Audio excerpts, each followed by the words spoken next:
What's up, guys? Welcome back to my channel. So I'm here today to talk about The Housewives of Beverly Hills, Season 12, Episode 14, Shameless, Not Ruthless. But before we get into the episode, we have to talk about what happened on Watch What Happens Live, because it has completely eclipsed the episode entirely, essentially. So Kathy, Hilton, and Crystal, they're both the guests on the show. And Kathy had first chair, by the way, and she's not even on the fucking show full time, but she had first chair next to Andy. And while Kathy was there, they were playing this game, which is basically one of those Watch What Happens Live games, which is basically like, oh, will Kathy know who the celebrity is? And one of the people was Lizzo, and Crystal was like, oh yeah, she's gonna know who that is. And Kathy was like, no, I don't know her. And she was like, oh, is that Precious? And everyone's like, no, that is Lizzo. And she's referring to Precious, who's played by Gabby Sidibe. I think that's how you say her last name, I believe. Gabourey Sidibe. And, but yeah, and it was, so, full disclosure, I really don't watch What Happens live. Like, I end up watching, like, same with the show. I rarely, if ever, watch it, like, when it first premieres. I watch it, like, either later that night or the next day, you know what I mean? Just because of my personal schedule. And so, I wasn't watching it live when it went down. But I was on Twitter, and so I saw everyone talking about it. And at first, like, the first wave of people who are watching Watch What Happens live, you know what I mean? They were like, did she just say that? Like, oh my god, she did not just call Lizzo Precious. Like, there's no fun, like, it was basically, like, shock, and everyone was kind of like, it seemed as though the overall reaction at first was like, oh, like, this is not funny, but it's funny. Like, they were, like, laughing at it. And then and it's also worth mentioning that once I watched the segment, she didn't know who some other stars were. Like, she didn't know who The Rock was or anything, but it was the fact that she called Lizzo Precious, or Gabby Sidibe, essentially. And it was just like, because this spread like wildfire. I mean, it's like the shade room and everything, you know what I mean? My job, I'm a writer, like, we wrote on it. I didn't write on it, but I wrote about, like, I wrote for, like, Gen Z content that was considered, like, older stuff. But anyways, so it was covered by pretty much all kinds of outlets, and yeah, so it was like, and then as it kind of spread, people were kind of like, what the fuck, like, calling it out and everything. And it seems as though the people, like, Housewives watchers, they're like, I don't think Kathy did any harm. Like, that's what they're saying. I'm not gonna speak on it. It's not really my place to, like, do that. But it seems as though, like, from being on Twitter and going through Instagram comments and everything, it seems as though the overall consensus in general is that, like, Kathy fucked up. But when it comes to, like, people watching Housewives, they're kind of like, I don't think she meant it maliciously. But, you know, obviously the larger reaction that trumps it, you know what I mean? So Kathy's definitely in the hot seat right now. And mind you, we haven't even gotten into Kathy's Aspen drama. She allegedly kind of steps in some shit over in Aspen and gets into some hot water in the season later on. But we haven't even gotten to that yet. It's a whole new issue. I haven't seen any of the cast members speak on it or anything. Because, again, this is, like, spread beyond the Housewives. It is, like, in the general circle. Because, again, this was, like, on the Shade Room, all the blogs and shit. So, this has gone beyond just Watch What Happens Live Twitter shit, you know? But again, it is Kathy Hilton. Worst case scenario, she just doesn't just go back on the show.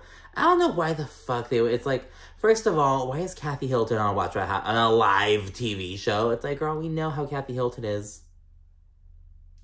I think there's a fucking car down the road fucking bumping. Oh my god. I don't know if you can hear that, but I just fucking heard some shit. But yeah, so it was pretty bad. So yeah, but what do you think about the situation? Because again, I did see a clear divide between, like, Housewives Twitter reaction to it versus, like, people in the comment section of, like, the blogs and, like, general, like, non-Housewives Twitter, if you will. But yeah, it's not really my place to comment on anything, but it's just like, oh shit, you know what I mean? But let me know what you thought in the comments, you know, like, what do you think about it? Do you think What was your reaction? You know, just let me know if in the comments, if you so please. So with that out of the way, let's go and jump right into the episode. We see Dewey and PK, they're at the dentist, just setting the vibe for the entire episode, we'll see in a bit. And PK, so we found that he recently got, like, veneers, he has teeth done. And we see, like, the before and after. I'm like, oh my god, he had some, like, nasty-ass chomper. Like, I'm sorry to my, like, I could have some people who watch from the UK. I'm like, I'm sorry, but it's, like, he has a stereotypical English, because, like, I know dental care is, like, separate, different, I don't know. But you know the stereotype. It's like, holy shit. Like, he had some fucked up teeth. And yes, I have a gap, but bitch, except for I love my gap, first of all. And my teeth are beautiful, and I had no braces. So, don't come for me in the comments. But anyways, and yeah, and there's kind of chit-chatting at the dentist. PK's trying to talk while the dentist is, like, fingering his mouth. And it's like, dude, shut up. Like, Dorit says that she's upset that PK didn't tell her about his, like, run-in with the law, about being pulled over on suspicion of DUI. But she says that, like, she still trusts him all in all. It's like, okay, girl, you know, whatever you have to tell yourself. Whatever you have to tell us, whatever. And then Dorit introduces, this charity that she and PK, they want to hold, like, an event for. And the charity is called Homeless, Not Toothless. And it's basically dedicated to, like, helping homeless people, like, getting their teeth cleaned, or, like, getting new teeth and shit like that. And it's like, oh my god, like, the title's provocative, you know, and as someone says later on, they're like, oh, it's, you know, you're not gonna forget it, you're gonna remember it. Homeless, not toothless. It's like, okay. Then the next scene is Sutton and Crystal. They're linking up at Sutton's store, just kind of hanging out. Crystal then asks Sutton about how Saturday went, because remember, last week, like, half of the girls were out because they had COVID. This week, all the girls are back in, except Sheree, because now Sheree has COVID, or she was exposed, something like that. But aside from Sheree, all the other girls, including Kathy, they're all in the episode. So Crystal, she asked Sutton how Saturday went, because Crystal had COVID, so she wasn't there. And Sutton, she kind of shares the same stance, that she's like, well, Rinna just jumped down my throat, and, you know, she's acting totally differently, because she had her audience, but when we were one-on-one, she wasn't like that, she had that same energy. So she's just kind of on the same shit she was talking about in the last episode. And then Crystal, she says, she then goes on to reveal that she and Rinna met up the day before. And that Rinna kind of had, well, Rinna, first of all, Rinna informed Crystal about the fact that they discussed her eating disorder. Rinna was, like, kept trying to cover her ass. It seems she's like, yeah, your eating disorder came up, so we did talk about it. Totally just trying to cover her ass, but she didn't go into, like, the depth of what they were talking about, you know, how they were speaking on it. Crystal says that Rinna seemed concerned when it was, like, when they were one-on-one, but Sutton shares that she feels like when Rinna had an audience at her home, and when she was drinking, you know, she feels as though they were, like, side-eyeing Crystal, like, judging her in a way. And Crystal, she's like, what? They're judging me because of my eating disorder? Like, what the fuck? Like, she's kind of blown away by this. And just she feels as though her vulnerability is met with judgment with some of the members of the group, specifically, like, the so-called Fox Force, you know, like, Kyle, Rinna, Erika, Dorit.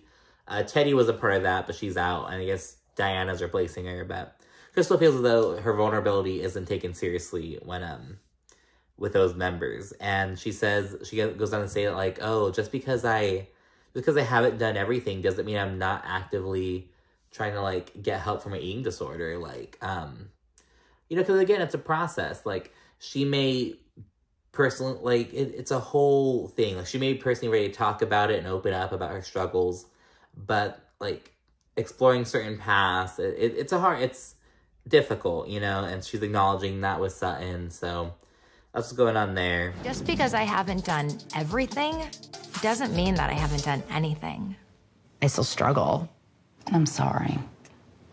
I'm sorry. That's No, but I feel bad. Like, when you talk about why, it's like, you know, that's not a question so much to ask me. That's a question for myself. You know, it's like, It's actually quite insensitive. Like,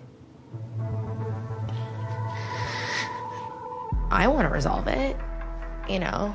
I shouldn't have pressure from people to make me want to, you know? Then they get a quick scene at Diana's. We see her gay fiance, Asher. He's on the piano, like, singing and shit. Because he was like a Broadway baby, so he, like, grew up on that shit.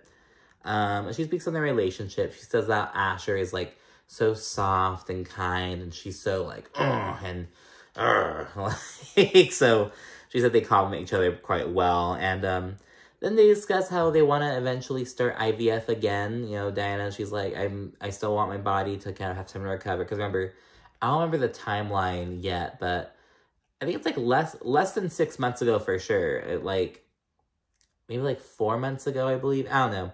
Like, within like the past 6 months, she had a miscarriage. And so now she's kind of discussing how she wants to kind of explore IVF again and maybe try to have another baby. But yeah, and then we see another scene with Kyle and Erika. They're linking up to get stretched, like, with this dude. They're, like, going outside and he's just gonna stretch him out, like, whatever. And they're gonna receive a sound bath as well. He has a fucking gong. And Erika seems like she's having a little too much fun. You wanna go first? Yes. Okay. So we'll start with your head this way, love. Awesome. Have you ever done assisted stretching before? Yeah. Okay, so we're gonna go to your max. You let me know when you're good, okay? Okay. That looks like it hurts. I think I have a love affair with pain, so I just kind of lean into it. This feels amazing. I am flexible. It works out great in all situations. I can drop it when I need to. We then find out that Kyle actually has hypermobility syndrome, which is a problem. And that's why she's always fucking doing the split, sliding her fucking coochie on the floor like Gary from SpongeBob. Just fucking, like, all doing that shit because of her hypermobility syndrome. And because she drinks. But, yeah, so they do their stretch and whatever. And then they segue to having tea, of course. And then Kyle asks Erika how dating's going. And Erika says her ideal range is younger than Tom, but old, like, because she says she likes older guys, and Kyle's like, oh, like Tom, but she's like, no, not that old, but like older than her, but, like, you know, it's very much still able to have sex, which Tom really wasn't. But, so yeah, she's kind of speaking on what she's looking for, but again, Erika's all about getting dick down. She talked about it in the last episode, I believe. Either in the last episode or 2 episodes ago. She's all like, no, I'm just trying to get fucked. Kyle then proceeds to tell Erika that Garcelle's been going around, kind of discussing how she's concerned over Erika's drinking. And this is the first instance of Kyle just, because remember, Kyle was out last week, but she's like, all right, I'm back, bitch. Let's get some shit running. Like, let's, so she carries this phone, tells Erika that Garcelle's been talking, being like, oh, I'm concerned about Erika and her drinking. Erika says that she doesn't have a problem. She denies that at first. And then she repeats to say that she doesn't think Garcelle's coming from a good place. She thinks she's just being malicious about it. Like, in the next episode, we hear Erika accuse Garcelle of trying to make her look bad. So that's where Erika's coming from. She doesn't think Garcelle's being genuine, essentially, for some reason. And Erika says that the moral of the story is that you just simply can't have fun around certain people. And it's like, what do you mean by having fun, Erika? Like, mixing your fucking antidepressants and liquor and fucking flirting with your friend's 30-year-old son and fucking telling your it's, you know, I don't know. It's like, girl, calm down. It's like, just chill the fuck out. And it's like, you can admit, like, oh, like, she's acting like nothing's wrong. It's like, she's not even being like, oh, I don't have a drinking problem. I just had some trouble balancing my meds and still wanting to drink. And, you know, I would, like, have more respect for that. But she's just like, no, I have no problem. Like, nothing. And she's kind of upset with Garcelle for implying that she has a problem. And then they wrap up the scene they begin to discuss Dorit's charity event. It's a black and gold theme, so we're looking like fucking Latin kings. And they're talking about how the name, the homeless but toothless, is a lot. And they're like, it's memorable and wrong. And Kyle is dying. Kyle, like, cannot stop laughing at it. And speaking of the party, then we segue to them all getting ready for Dorit's. Again, they're all wearing either black and or gold. And we also learned that Dewey and PK, they're going to have a surprise guest at the party. And the last surprise guest that Dewey had was Boy George. I was going to say Prince George. Boy George. And And yeah, and then people, they start walking in. Kathy, she walks in with this dude named Dwight. And Dorit shares that she and PK know Dwight through, Dorit says her ex-friend, and she's being a Monique Samuels about it. She's being like, my former friend, my former friend, my former friend. It's like, she's talking about Lisa Vanderpump. So she met him through her, and then we see a scene of a party at Lisa Vanderpump's, and Dwight, he tries to, like, push Ken into the pool, but their pool is, like, one of those things that's, like, it's like, where you kind of, like, segue in, like, it's, like, a gradual slope, you know what I mean? So basically, he, like, pushed Ken in, and Ken, like, fell, like, but not in the water, like, fell on the concrete. So all kinds of girls, I think it was, like, Brandy and Lisa Vanderpump, they're like, oh my gosh, like, trying to help him up. And it was just so funny. It was like, okay, so Kathy brought Dwight. It was good for you, Dwight. You know, have your Housewives friends all over. You know, whatever. More people arrive. There's some banter. It's nothing really much going on. Sutton arrives, and it's kind of awkward between Rinna and Sutton. Because remember the last time they saw each other, Rinna, like, so like, oh, fuck you, Sutton. Like, get out. Blah, blah, blah. And then we see PK and Mauricio. The fucking homeboys over there. They're fucking talking about the ladies' dresses. Like, oh, you know, they all look really good today, blah, blah, blah. And PK, like, asks him, like, oh, like, who do you think looks the most beautiful tonight? And Mauricio, obviously, of course, like a good husband, says Kyle. And then PK's like, oh, no, taking the wives out of the equation, who do you think looks the best tonight? 0.2 seconds, like, instantaneously, Mauricio's like, Dorit. And PK's like, no, both wives are out. Both wives are out. Like, I already know you want to fuck my wife, but no, who else? And then Mauricio says he's impressed with Rinna's dress, which people are saying Rinna is wearing the same dress that Mary Cosby wore on the Real Housewives of Salt Lake City season 1 reunion, the only reunion that Mary was on. But Rinna's is shorter, and it doesn't have the... Because when Mary wore it, it was, like, a full-length dress and, like, a gown. And it had, like, this little fur cuff. Because, you know, this fur collar. Because, again, it's Salt Lake City, the winter vibes. But with Rinna, she doesn't have the fur collar. And it's a shorter dress. It's, like, at the knee length, a little above the knee. But, yeah, and I believe PK says Erika. I don't know, but... Mauricio's comments are raising people's eyebrows, because people have already been saying, like, oh, like, literally, I think it was, like, a week or two ago, people were saying that there's, like, this sexual tension, this chemistry to sexual tension, wherever you kind of, somewhere on that spectrum, between Dorit and Mauricio, and it was like, ooh, and this only made it worse, because, like, oh, Mauricio's trying to fuck, and Dorit did look pretty, like her, I think it was mainly her hair looked really cool. It was kind of like retro looking. I fucked with it. But yeah, and then everyone proceeds to sit down at the table for dinner. Erika, she's talking to Rinna about how she can have one drink, so she's trying to decide what drink she wants to have. She's like, should I get champagne or like a vodka soda or whatever? And Sutton and Garcelle, they're kind of keeping they're like keeping their eyes open. They're like, girl, do you hear this? Do you hear what she's trying to do? In the confessional, Garcelle says, she's like, all right, you know, at Rinna's party, she said that Erika wasn't super drunk. She was like borderline maybe, but she wasn't like too much. So now Garcelle's like, okay, well, we're at this dinner. There's an open bar. Let's see what happens. You know, let's see what happens. I love that. And it's like, well, let's see where this night takes us. Dorit proceeds to give a speech, like, honoring the charity, and Kathy, when she hears the charity name, she's like, what? What's the name of the charity? And then Dorit repeats it, and Kathy's like, oh, that's cute. But, yeah, and then in the confessional, Diana shares that it's kind of, this charity is like a special moment for her, because she said that back when she was in her early 20s, living in the UK as, basically, I don't know when she immigrated. I think it was pretty recent. I think she said she moved over when she was like 17, when she left Bosnia. So she was still fairly like new. She's like a refugee, I guess, or like recently in the country. She went to, she depended on a charity to get her wisdom teeth removed. So she's like, oh my gosh, now things come full circle. And she said that she wound up growing a second pair. I'm like, holy shit. And I'm looking at getting my wisdom teeth removed and trying to do it before I turn 26. And I'm like, I don't know why I didn't do it when I was like 22 or like 21. But I'm doing it at 25. So I'm trying to do that ASAP. And I'm just like, I'm so worried about it. I'm so scared. But I'm also like, I smoke weed and that makes it like scary for like anesthesia. And it's like, oh my gosh. It's like really, I don't know. I'm scared.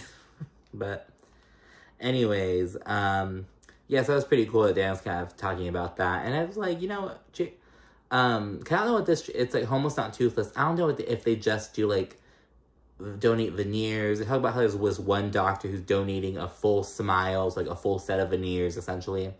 I don't know if they just do cleanings or if they do like wisdom teeth removal. I'm like, that's like an important thing because like you have to get that shit out. And it only gets harder to take out like as you get older, you know? Yeah, and then while at the table, Kyle, again, in her fucking producer bag, she is just, like, ready to fucking, like, stir some shit up. She's like, I had my off week, bitch, I'm back. And she brings the drama from Rinna's party with Sutton. Kyle shares that... So Kyle basically tells Sutton that, like, oh, Rinna says that she didn't tell you to get the fuck out. Because basically the word going around is that Rinna told Sutton to get the fuck out. And now, from the clip, Rinna told Sutton, oh, fuck you. You know what? If you're going to talk like that, then get out. So she didn't say get the fuck out, but she did say get out, or like you should leave, or she said you should leave. She did that verbatim. She did say you should leave while saying fuck you shortly before then. So she didn't say get the fuck out technically, but she said it all. She basically said all that in the same sentence. You know what I mean? So it's kind of tricky. Like, I feel like they're both kind of right about it, but technically Rinna did not say get the fuck out. You know what I mean? Technically. But so Cal brings that up, and Sutton, she's like, no, Rinna told me to get the fuck out. And Garcelle confirms this. Dorit confirms this. Oh, before she asks Dorit, actually, Sutton, she kind of tries to shut it down. She's like, I don't want to talk about this here. We're at a charity. Let's just let it go. And Kyle's like, Dorit, like, instantly. She turns to Dorit and asks about it, and Dorit confirms, like, yeah, she told her to get the fuck out. And then she brings it up to Rinna. Kyle's like, Rinna, people at the table are saying that you told Sutton to get the fuck out. Just bringing up at the table, like, Kyle's being messy as fuck. And it's like, girl, do the splits. Go do the splits.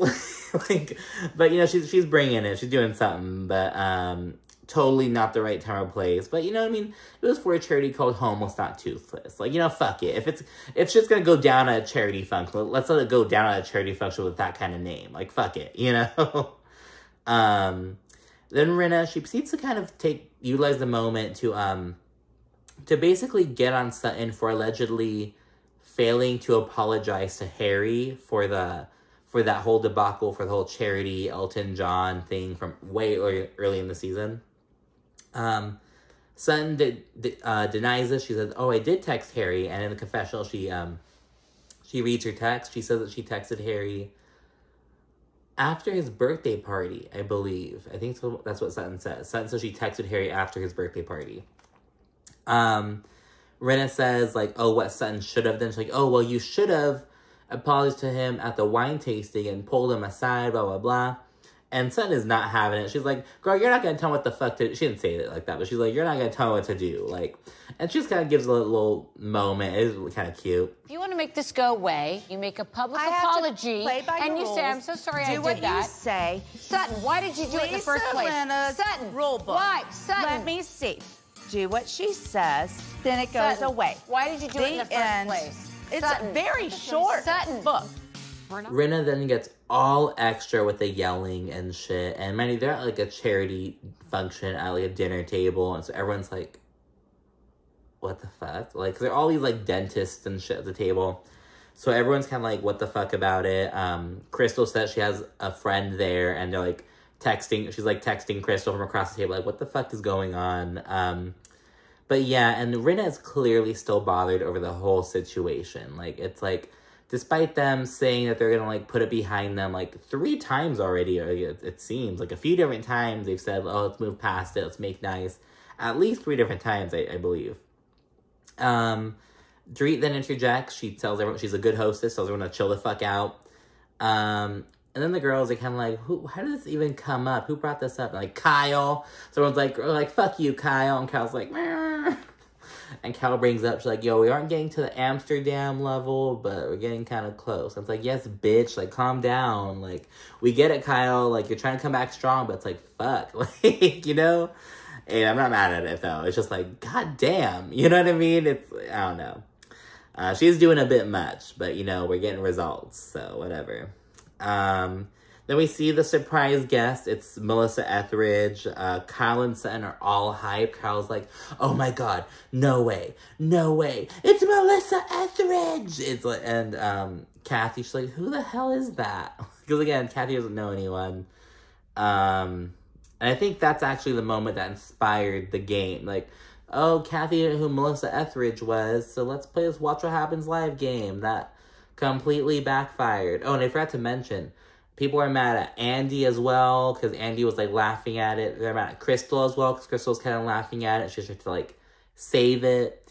There are these, you know, sometimes on Watch What Happens Live, they'll have, like, people at the bar, like, they'll have some other random other guests at the bar. It was, these two black dudes, and they were, like, laughing at it. People are going in on them online. It's, oh, they're targeting, like, so hard. Like, but yeah, so people are just mad about that. And, yeah, we have a little, anyways, going back to the episode. We see a little Melissa moment. She, like, sings. It was, like, whatever.